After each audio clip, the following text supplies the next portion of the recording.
Halo teman-teman, dalam video kali ini saya akan membahas alasan mengapa pernikahan dini itu dilarang. Seperti yang kita ketahui bahwa sebelumnya pernikahan dini atau pernikahan anak adalah suatu pernikahan yang dilakukan oleh seseorang yang umurnya masih di bawah 18 tahun. Dalam sebuah pernikahan itu tidaklah mudah dan tidak sesederhana yang kita bayangkan.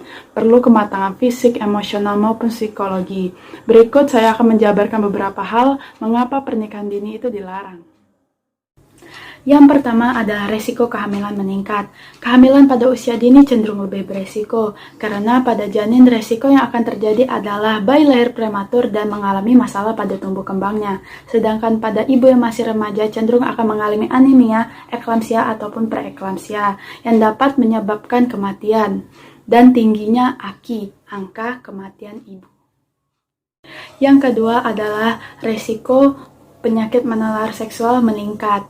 Hubungan seksual yang dilakukan oleh seseorang yang umurnya masih di bawah 18 tahun cenderung beresiko terkena penyakit menular seksual seperti HIV, karena pengetahuan tentang seks yang aman dan sehat itu masih minim. Yang ketiga adalah gangguan emosional. Tidak hanya berdampak pada fisik, akan tetapi berdampak juga pada emosional ataupun psikologi. Semakin muda usia pasangan tersebut, semakin beresiko tinggi terkena depresi. Yang keempat adalah tingkat sosial dan ekonomi yang rendah. Pernikahan dini tidak hanya berdampak pada emosional ataupun fisik. Pernikahan dini juga dapat dikatakan merampas hak masa depan remaja perempuan tersebut, karena pada masa itu mereka seharusnya diisi dengan belajar dan bermain demi masa depan yang cerah. Tidak hanya sampai di situ saja, remaja perempuan yang menikah yang usianya masih di bawah 18 tahun itu cenderung beresiko terkena KDRT atau kekerasan dalam rumah tangga, hingga 50% yang dapat berujung dengan perceraian.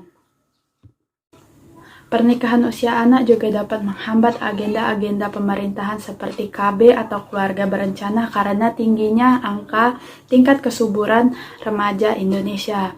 Tidak hanya sampai di situ juga, pemerintah juga mewajibkan kita untuk wajib belajar selama 12 tahun. Dan hal ini juga berpengaruh pada sumber daya manusia yang ada di Indonesia.